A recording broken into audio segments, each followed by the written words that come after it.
She changed her voice, I think. Excellent. Well, welcome everyone. Thank you for joining. Today we have Tyler Steffi from Student Life and Kelly Dunbar from Athletics, just to share some information on how students could get involved here at Mako.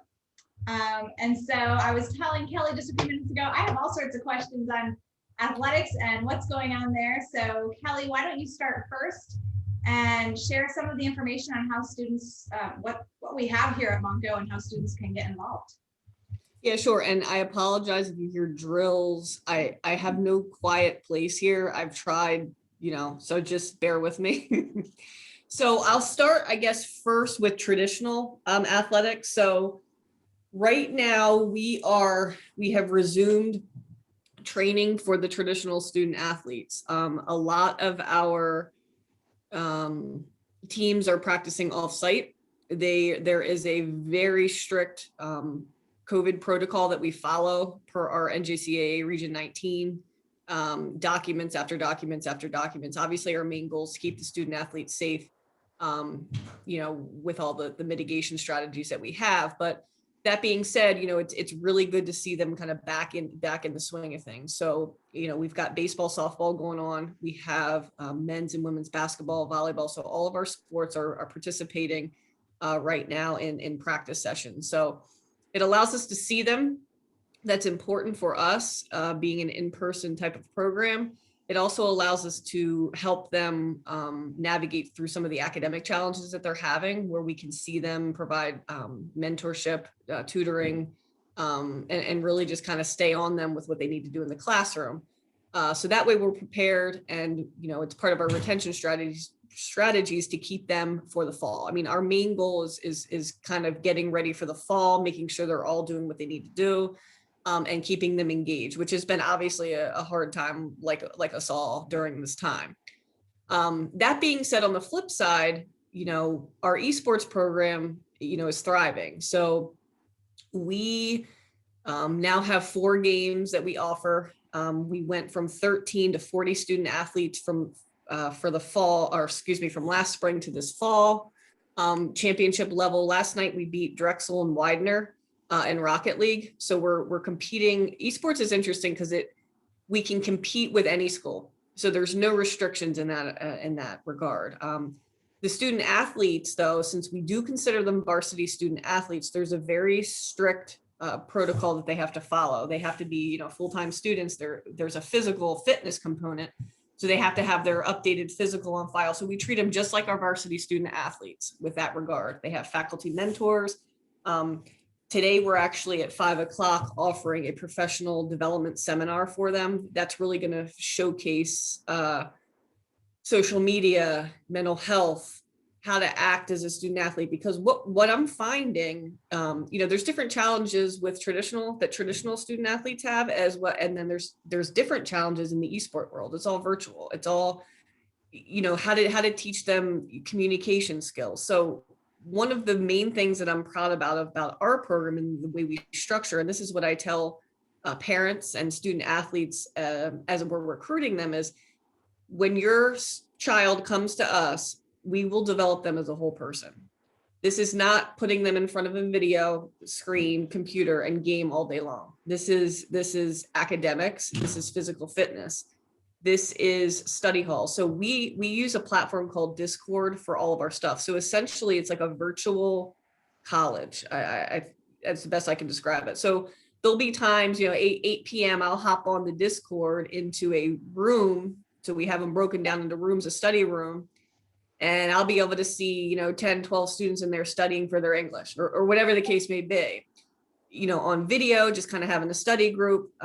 So these group of student athletes really are appreciative of the fact that their love is now being recognized. So there was a stigma gaming, they're Doritos. That's not what our program is. And I can't stress that enough to the parents and the community. So we've been competing ever since COVID hit. They practice 5 days a week. There's a fitness piece at the beginning of each practice that we do. Like I said, the mental health pieces, the leadership opportunity pieces. So it's a really unique program. It's really something that I'm proud of my staff for. I mean, we really take it seriously and we don't stray from that. Other schools programs run a little bit differently, and that's okay too. Just our program, we really focus on the holistic approach. The student athletes get jerseys, they get the athletics gear, which is always like a fun thing. This year they're getting, long sleeve t-shirts and sweats, and they got gamer mouse pads. So we try to keep them and make them feel, like they belong as being a part of a varsity student athlete. So if you know anybody that's interested, like I know Karen, you said your son, if he's coming here in the fall, if it's something that he's interested in, he can simply fill out the prospective student athlete form on our website, and that will go directly to myself and Ryan. And basically there's a whole protocol. He'll send stuff out. This is what you'll need to be part of our program. Once he or she completes those steps, they're invited into the Discord. Esports is a co-ed team. So there's females and males on the team, which is perfect. So we have about 5 female student athletes that we serve, and we're looking to build off that. So it's something, we just hired a female assistant esports coach who's awesome. So she's helping me kind of develop female programming around gaming and stuff like that, and tying it into STEM. Our faculty mentors, Kendall Martin and Jen Mitlis, are in the sound producing and technology. So in their class, they do a lot of integrated learning opportunities with their students. So for example, one of our esports student athletes is building a bot for us, for our Discord so it's really, we're trying to integrate it into the academics as well. And really, again, I can't stress this enough, that the program is really about holistic, developing the student athlete as a whole person, really with traditional athletics as well, but I think more so for esports because of the student population that we serve. I'd be happy to answer any questions, or if you had more specific questions. I feel like I just talked a mile a minute and have no idea. No, I think that was wonderful. Does anybody have any questions? Where's the best place for a student to find more information on the website? Like, is it just student athletics or? Yep. So I'll send you our, let me send you the link real quick. I know just put in our general landing page. Okay. And then also, honestly, they can email me. Typically what I do is once they fill out the prospective student athlete form, I set up a Zoom call. That's kind of been our recruiting strategy for the past year is I've never met with more student athletes on Zoom than ever imagined, but I'd rather do it. We're very face-to-face. So I can call you, I can email you all the details, but I want to see you. I want to get to know you as a person so that I can better understand you and guide you. So if that's the case, once they get more information on our website, I typically reach out and try to set up a one-on-one Zoom call with them to give them more details about the program. That's awesome. And there is an athletics page right under choosing Mako on There's just so much. Yeah, there is that. I was trying to find it. So any other questions?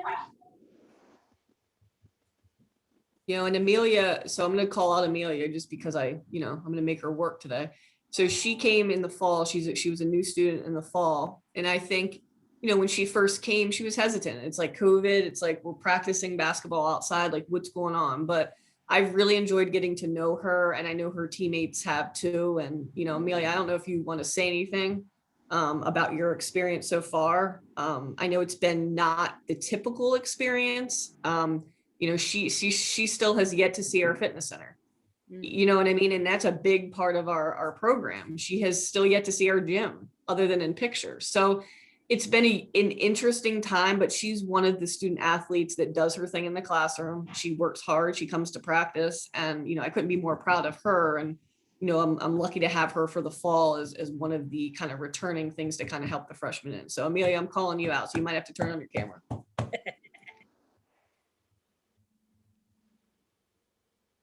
Hi, Amelia. I definitely enjoyed what we got to do so far. And obviously it's not like what we were expecting, but we definitely took the best of the situation, and I think we're still doing that. And I'm enjoying every part of it so far. Good answer, Amelia. Good answer. No, I'm kidding. Sorry, I had to put you on camera, but It's okay.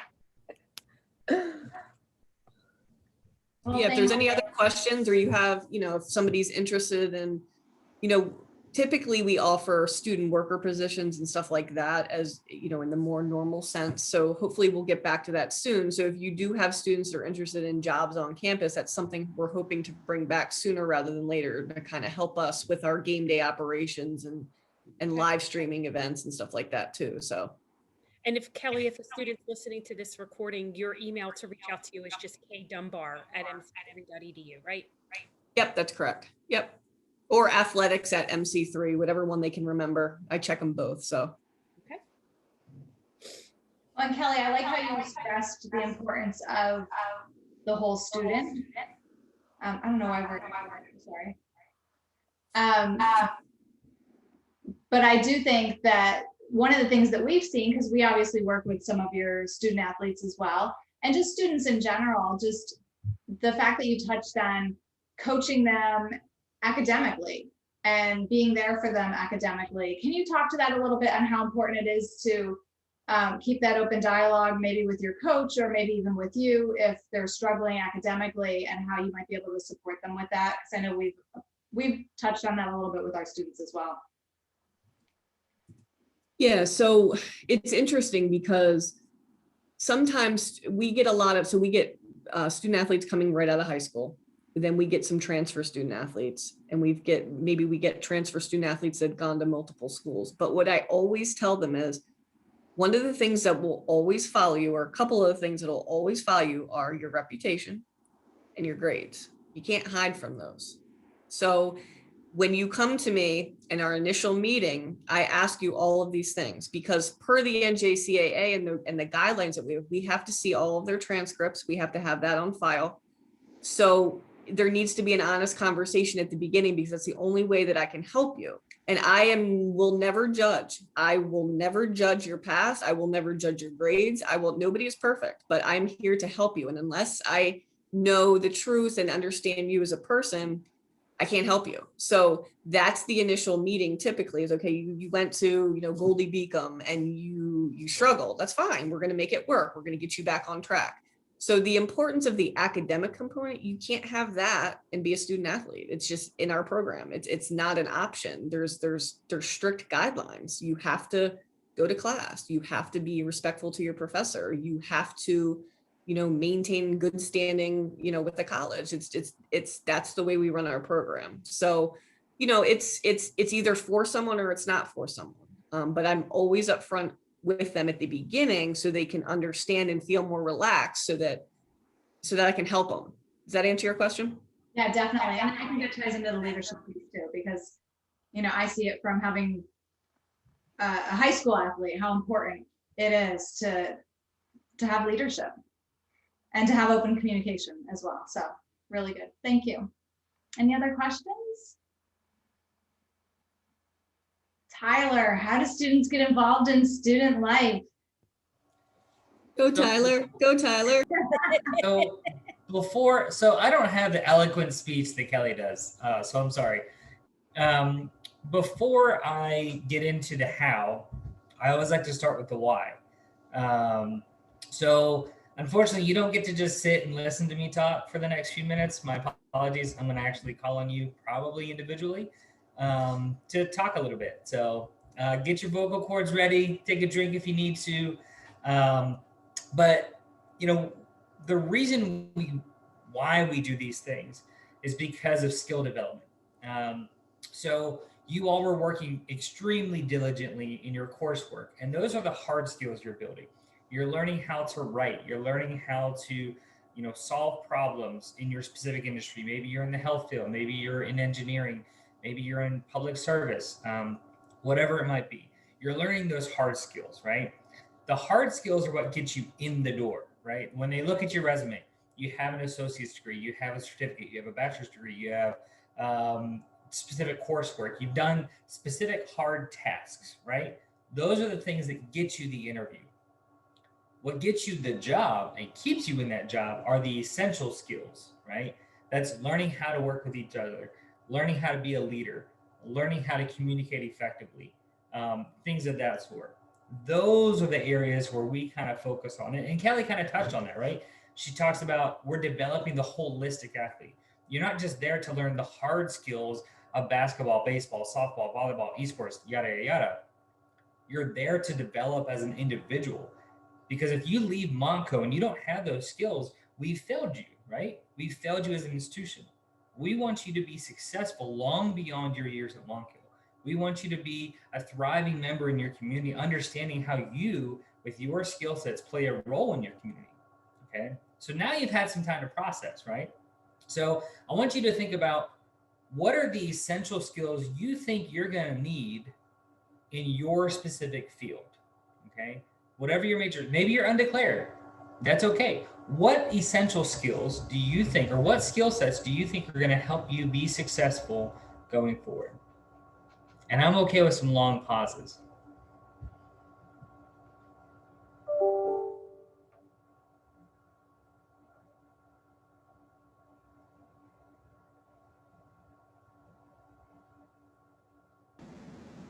We're okay with calling out some students too. All right, who's going first? Who's going to be the brave one today? I'll go first. So All right. I guess I'm a student, but I'm an intern too, but that's okay. I would say communication and connections, I guess, would be the things that I need, because connections are what get you places. I mean, being in the Acts 101 program, like as an intern, like I learned that knowing people and calling people and being nice to everyone is the key to, you know, getting to know everybody. I wasn't in any groups personally at Monco, but I was in high school and I played soccer, but I had kids, so I can't really get involved as much as I want to. But I know that being, I guess, yeah, communication, that's like the only thing I can think of, is just getting to know people and where they want to be and where they want to go. It kind of helps me be and identify myself and who I want to be. That's great. Thank you. Tyler, I would say teamwork, because I think it's the rare person that will find themselves working independently, even if you are somebody who, I used to do independent sales, but I still had people I had to work with. And if you don't know how to cooperate, get along, share and give constructive criticism, you're going to struggle. So if you can learn that now, even better. That's great. All right, students, I'm going to start calling names. So anybody else want to go before I start calling?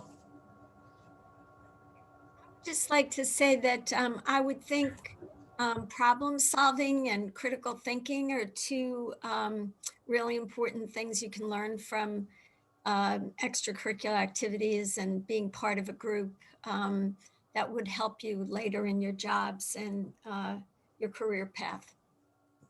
Great, thank you. So Amelia, you already had your camera on. We're already talking. I know you feel comfortable with it. So we're going to go ahead and start with you, and then we'll move to our other colleagues and peers.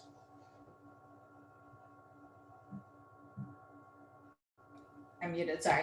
I was gonna say Kay's typing communication is key. Love it.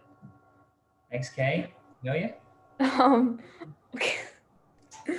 So like, I guess doing extracurricular activities at Monco, it definitely builds like teamwork, and even if it's not always with the same person, it gives you like more experience on how to work with other people. So then when you're in like new jobs or something, you have that experience that you got from Monco or from whatever you're doing, and it just helps. That's great. Thank you. And Kay, thank you so much for your thoughts there. Communication is key. Marie Helene, do you want to type anything or turn your mic on?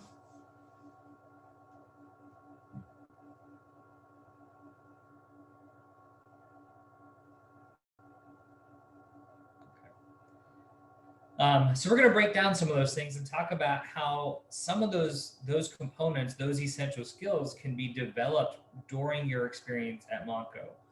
So the college has a variety of opportunities. Let's start with networking that Skylar talked about, right? Networking is a huge factor in your longevity, in your success in whatever industry and in your communities.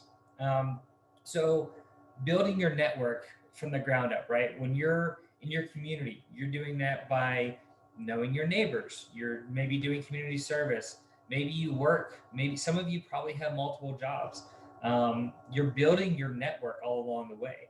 I've got, you know, people that I refer to that are in all kinds of different industries, and they're people that I've bonded with over the years.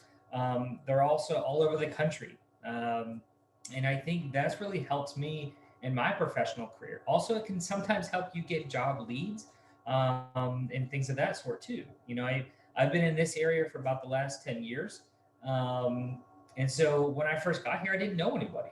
And so I immediately tried to find ways, and I am not an extrovert. I am not. I am an introvert. That's my natural. I need my alone time to re-energize and things like that. But in times, you need to be able to kind of branch out. I'm not the most social person, but when it comes to developing those professional connections, that's a different ballgame.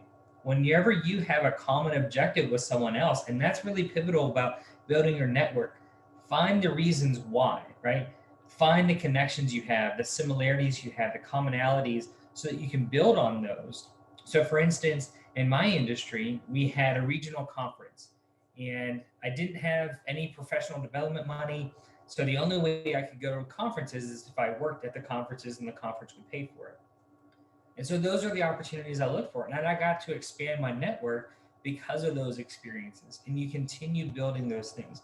So when you're at work, try to ask questions. Maybe ask the manager, hey, I'm working really well with my team right now. Is there another team that maybe I can work with? Find ways to kind of bust those silos, right?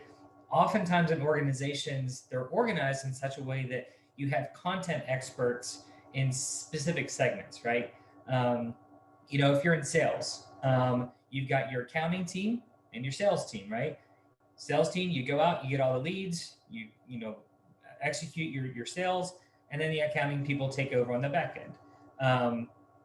You can find ways to kind of work together sometimes, no matter what industry you're in. And so I think that's one of the things that's helped me in that network piece. That's also what we try to do with our student leadership symposium. So I don't know if any of you attended, but our student leadership symposium, we pose some questions to some students, and it doesn't matter what major they're in, but they all come with their own backgrounds and their experiences and their expertise. Maybe we have people in the health field, on engineering and education, coming together to talk about the impact of COVID, right? And how that has impacted so many different segments in different ways. And when you do that, you gain perspective, you gain respect for other areas because you have a deeper knowledge of it. And you may have gained bonds and networks with people you have never would have met. And so those are the things that we're trying to achieve by opening up campus-wide opportunities to those in different majors, different backgrounds, things of that sort. Okay, so that's the networking piece. Communication. This is the essence of all success, right? If we can't communicate well, it's going to be really tough to be successful. So things that we talk about: responsible communication. What's a professional standard for communication responses? Anybody? Like, if I email you, what is the acceptable response time most of the time that folks have?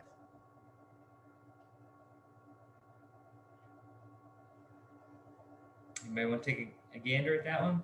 I would say 24 hours. Ooh, 24 hours. That's a pretty strict standard. All right. Is it really? Some sticklers here, yeah. So 24 hours would be amazing. Christine, thoughts? Well, I run a tight ship, apparently. I was going to say 24 as well. All right. So typically, the professional standard is about 48 hours. And the reason for that is, sometimes folks email at the end of the day. It's tough by the time you get caught up with emails and do your meetings and your projects. And I will say, especially in this virtual environment, I think it's been even more challenging. In a virtual environment, you can't do the walk and talk meetings, right? I can't tell you how many meetings I've had where I'm just walking from building to building. Kelly and I have probably executed 1 million tasks just walking from one meeting to another meeting. And that's how you make effective use of your time. In a virtual environment, that's a little bit more challenging when you have to do virtual meetings all day long. You don't have those opportunities to do walk and talks. But so communicating in a professional manner, making sure your emails aren't super casual, making sure your text messages aren't inappropriate or at least coherent. Sometimes my dad likes to use weird abbreviations to things that I have to get out the mom dictionary to say, Mom, I don't know what he's talking about. And I see students, sometimes I'll have students text me and I have to ask like, okay, what does this abbreviation mean? Effectively communicating so that we don't have to go back and waste that time asking for clarification. The other thing too is what I notice a lot about a lot of, especially freshman, sophomore college students, no matter how old you are, no matter if this is your first time in college or not, what I'm noticing a lot is a hesitancy in reaching out to our faculty members. They are people too. They have lives of their own. They want to connect with you. They want to see you succeed. Please always feel free to reach out to your faculty member and do so in a respectful manner. I think, and that goes for any administrator at the college as well. But I think for your academic success and your success at the college, that starts with your faculty members and feeling comfortable in reaching out to them and asking for help. We yearn for you every day to reach out to us. That's what we strive to do so that we can help you be successful. So understanding the resources that are available to you, and that starts with being able and willing to communicate with us. And then verbal communication. I think sometimes we think that comes naturally. Sometimes it doesn't. I am not a natural born public speaker. I'm not. I have to work really, really hard at it. And I'm still not great at it, but I can at least get the message out and hopefully clearly articulate those things. And so in student life, what we focus on is taking what you're doing in the classroom. You're learning all these hard skills. You're learning about problem solving, as Leslie mentioned, maybe in certain areas. And then we try to find opportunities where you can apply that. Maybe you're in a student organization. Maybe you're in student government. Maybe you're working with a faculty member on a separate project. We have so many of these great co-curricular programs like Project Innova in engineering. Some of you have practicums in your major. That real life experience, whatever it is where you're applying the knowledge, that's super helpful. But the most, I personally want to say, the most important piece of this is how you articulate that, right? You have the knowledge, you can apply the knowledge. How then do you articulate it to those who you're interviewing with for internships or for jobs or your networking opportunities? How can you translate that? And that's really pivotal. And those are the things that we in student life are trying to do. We're working with you on skill building, leadership development pieces so that you can understand how it's relevant. Sometimes we have students where they're in SGA, but then they only see it in the context of SGA. Like we have our blinders on and this isn't the only thing we see yet. If you relieve those blinders, you take them off, you can see all the different applications of those skills. So for instance, I'm an SGA president, right? If I'm an SGA president, what else do I have? I have leadership skills that can be applied at my employer's place of employment.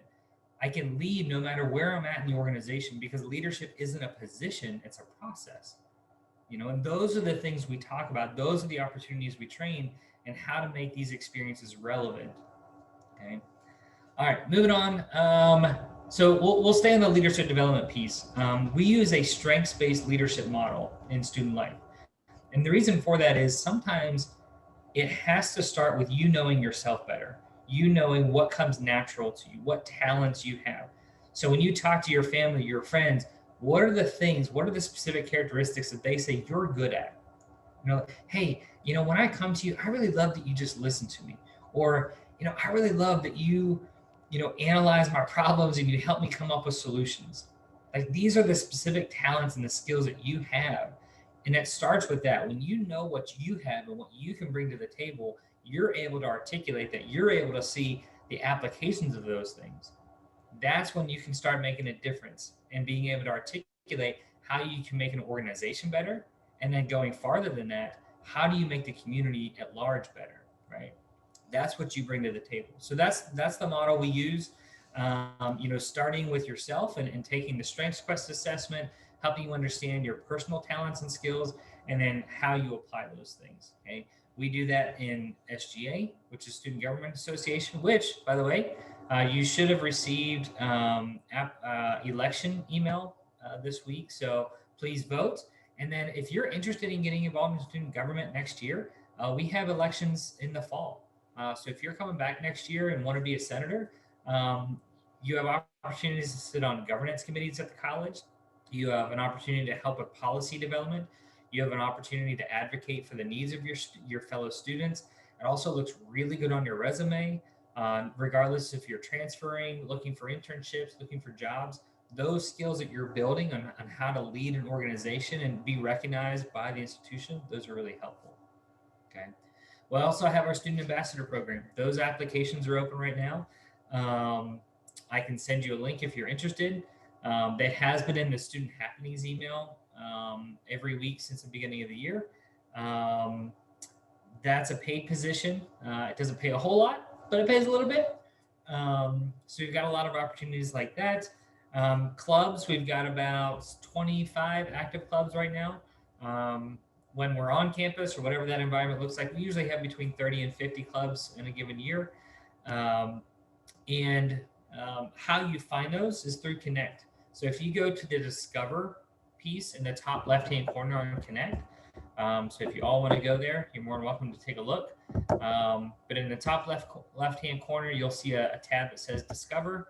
And then all of the active groups should show up under groups there. So we've got a variety of different clubs and opportunities for you. You don't have to be the leader. You get to choose what level of engagement you want to have. Okay.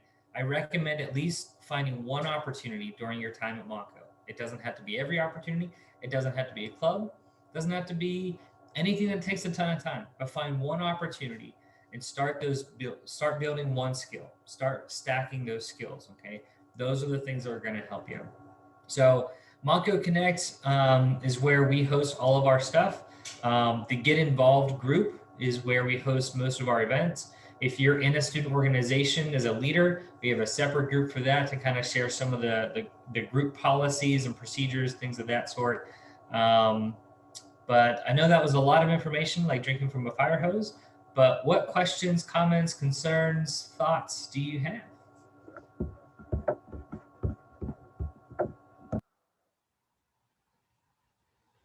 I have questions, but I want to see if any of the students want to go first. All right. So under Discover, I don't see them. Is it because I'm an employee, Tyler? Is that what it is? Yeah. Okay. So then a question is, even though I am an employee, what clubs does the college have that would be for older students, like a returning student that, you know what I mean? Isn't your typical freshman coming in right out of high school? What would be something that you've seen those kind of students look into? I mean, all clubs are open to any student. Right. First, we used to have a group, and here's the thing with student clubs on campus. They are student run, student started. So because we're a community college, we have very quick turnover sometimes of clubs and organizations. So for instance, a few years ago, there was a group called Spark. I don't remember the acronym, but it was about student parents and adult learners. And it was really a support group, talking about what resources might be available and things of that sort. When that student graduated, the group kind of, went under. And but we can start groups at any point in the year, as long as you got to have 4 total members. You only need 1 officer, so president and a club advisor. That president needs to be enrolled in at least 1 course for credit, have a 2.0 GPA, and be in good standing with the institution, meaning you can't be going under a judicial investigation or anything like that. So very easy to start an organization. So if there is a yearning for that, or somebody wants to start that, I definitely encourage them to do that. And they can, there's a link that they can do that. They can submit a club request form, or they can reach out to get involved. Here, I'll type the email address. I was wondering if I could get a list of clubs since I can't see them as an employee. Maybe if I can get a list from you that we can share in our group page. I actually think I have the screenshot from the admissions event we did a week or so ago with Europe Ooh, okay, that lists all the clubs. If that's accurate, we could always share that as an image on our. perfect. Yeah. Now that list changes usually on a weekly or I was bi-weekly gonna basis. say it's probably ever Well, changing. we can say that, Yeah. here's some ideas of some possible clubs. Okay, cool. Thank you. I mean, what are some other things you want to see out of student life? What are some things you want to get out of your experience? I know many of you don't have a whole lot of capacity, and we're very keenly aware of that. And so we're not trying to push you into a bunch of things or anything like that. We're just letting you know the value of it. And then I do encourage you to find one thing. It doesn't have to be a club.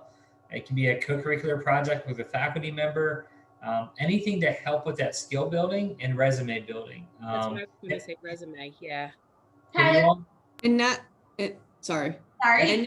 And not only that, so it was interesting because we had a new student athlete come to practice on Monday. I don't know what today is, Monday. And she's been here for the year. She hadn't met anybody yet. That was the first time.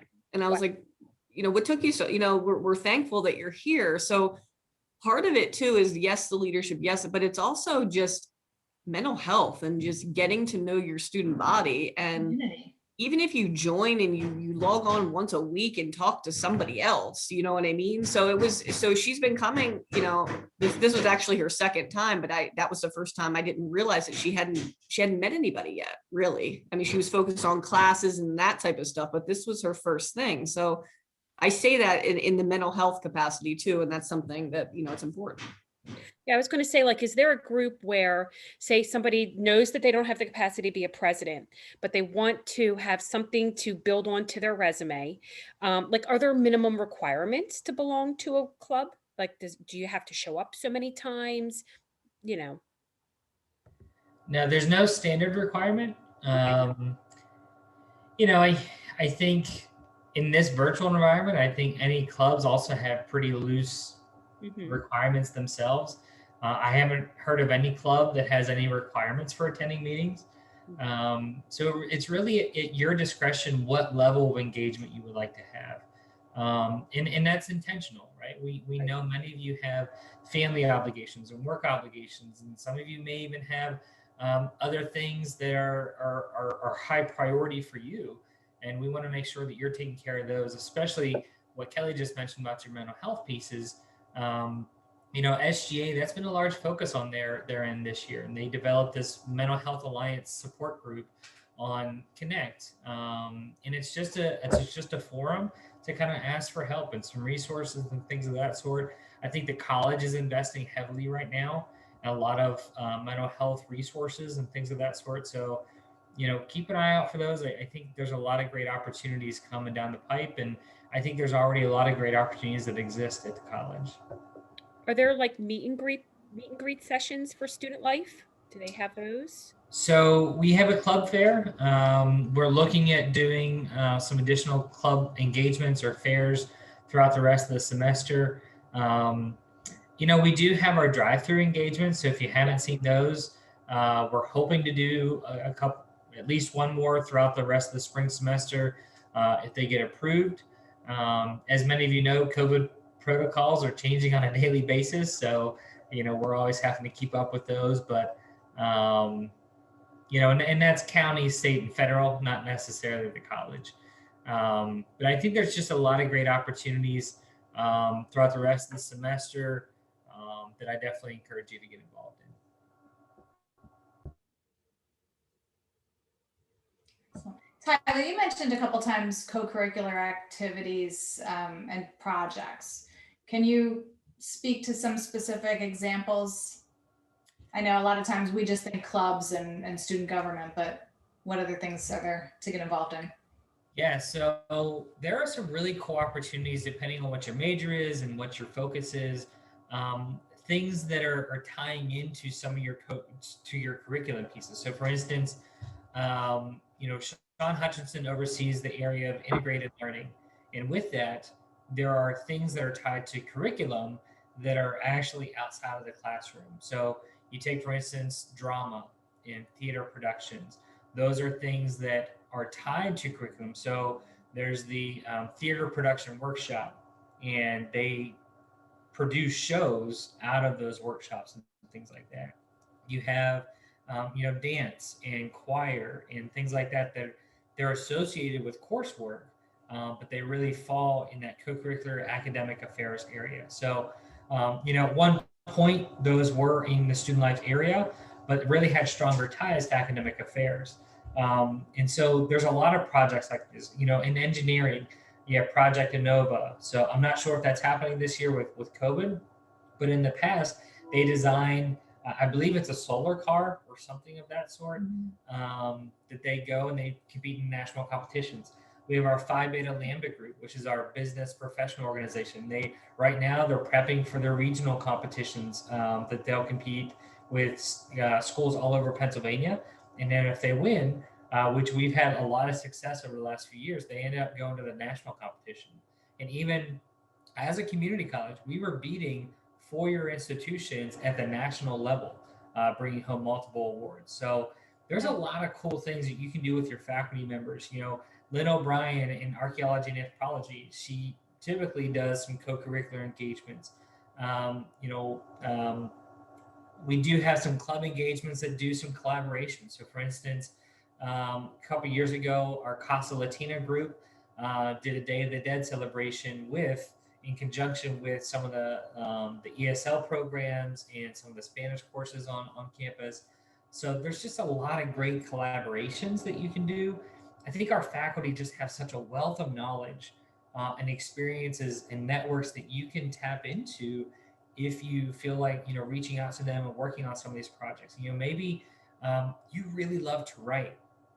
Dr. Tom Powers, maybe you can do a side project with him about like, I want to learn how to be a better creative writer. Maybe you join the writer's room, but then you also do some of these other side projects. Like, find the things that you're passionate about and talk to the experts in the folks we have in those fields at the institution while you have these resources readily available. I talked to so many students as we're at the grad fair or at commencement of like, oh, I never knew this resource existed, or I just wish I would have known. And, I think sometimes at that point, it's great that but there's not a whole lot of time you have left. And so, right now, while you got some time, it's a great opportunity to kind of explore some of those resources. And it doesn't always have to be in student life. We always love to see you, but like career services, go and get your resume looked at. Talk about mock interviews, talk about how to interview prep, talk to, you already have this Act 101 group is a great support group. Kelly and Nair and Ryan in athletics, they've got so many opportunities for you. So whatever it is, I do think that there's opportunities out there. Excellent. I think that's a good point. My daughter actually attends the psychology club, and she was here as a dual enrollment student. So I really encouraged her to just get involved in something so that you can have that sense of community here at Monco before you graduate and move on to your 4-year. And it's been a great experience. Last thing I want to ask about, and I think this falls under you, would be, just went off my head, the honor societies here at Monco as well. Yep. So we actually moved honor societies under academic affairs a couple years ago. And the reason for that is, again, the alignment piece, right? It doesn't make sense. I'm not your faculty member. I can see your GPA, but it doesn't really do anything for me as far as, knowing how it contributes to the honor societies at the college. So we have Phi Theta Kappa. We have 2 chapters of it. One at our Pottstown campus, one at our Bluebell campus. This is a really great opportunity. When we talk about that networking and peace and things of that sort, our PTK members in the past have been able to go to different conferences, do professional development pieces, network beyond the walls of Montgomery County Community College. They also have an induction ceremony. Their faculty advisors are super engaged. Last year we did our completion week, which was kind of cool. And we had people sign a banner and kind of really come together and talk about our striving for you to be successful and complete your degree. So the really cool thing about PTK is, depending on your GPA and application, there's an application process. We have 2 scholarships at both chapters, Pottstown and Bluebell, that can give you give you free tuition at one of our PASHE partner schools. So I can't remember how many PASHE schools are left. I think it's 14. I think. And so those are the Pennsylvania state system of higher education institutions. There's schools like Westchester and IUP and Bloomsburg, Kutztown, Milledgeville, things of that sort. So those are some really cool opportunities with PTK. If you have any questions about that, let me know. Again, you can email the getinvolved@mc3.edu address. There is a GPA requirement, of course, with any honor society. But again, that's another great networking opportunity. I think they also have some leadership opportunities throughout the year provided by the national organization. Oh, I forgot. We have more. We have a math honor society and a psychology honor society. So we have Mu Alpha Theta, MAT, that's pretty creative. And then we also have Psi Beta, which is our psychology honor society. So again, some really great opportunities if you want to continue building on your resume with those. Wonderful, thank you. Any questions? Any students have any questions? All right, last thing, Kelly, how can we follow athletics on social media? I know you dropped the email addresses, but I've been following esports. So how do we follow? Let me, this is not my specialty, but let me get you. I think you're on Instagram. I love it on Instagram. So I'm gonna put the link in the chat skis here. And I know nothing about Discord, but I actually listened to a podcast yesterday that said that is the #2 social media platform. Yes, She it said that, is. Christine. I'm like, we need to talk about that and learn. Well, yeah, I listened to a podcast yesterday and I'm like, apparently I need a Discord account. Yeah. That's the hip thing to do, Christine. I don't know. That's what I hear. And literally they were talking about the study groups that you mentioned in this podcast and the community building that is going on. It's a neat tool. It really, especially during this time, I think we've been able to navigate it more so than we ever probably would have. So, I can't see us going away from that, but I put the Instagram link in there if you want to follow us on Instagram. I'm already there. I'm already following that, Kelly. That's how we knew right. That's how we knew about it. My son was so funny. He had him and all this a freshman. They were all watching the sports and they're like, oh my God. But what I loved was he goes, I could have done better than that kid. So I'm like, well, so this is something to think about. There you go. Put him in touch with Kelly. Yeah. Excellent. And Tyler. So I think you dropped your information in there as well. Get involved at mc3.edu. Yeah, we're not as cool as athletics. We don't have our own social media page. You have plenty of Monco Connect pages, though, it sounds like. Monco Connect groups. He's the Connect man. Yes, he's well connected. But I do recommend, follow the college's account. There's oftentimes opportunities on the main college account. Follow the career services one. They've got some rocking stuff going out every week. Them in athletics, they're pretty up there. Act 101's got a cool page and stories. I just got, on their page the other day too. So, take a look at that. We have our SGA open forum today from 12:20 to 1:20. That's coming up. Keep your eyes out. There might be some drive-through opportunities later this spring semester. Get some more Monco swag. I know you got all of Christine's really rocking swag. We definitely can't compete with that, but we do have some other stuff that you might like. But definitely, please always reach out. That's the biggest thing right now is if you need anything, if you got questions. Unfortunately, we can't read your mind. Maybe someday, but not right now. But definitely reach out if you got questions. Excellent. Well, thank you, everyone. Thank you, Tyler and Kelly, for being here today and sharing this information. We'll definitely share the video with our followers on our Act 101 group as well. We appreciate you being here and hope everyone has a great day. Thanks, everybody. Bye, everyone. Bye. Thank you. Christine, can you stay on for a second?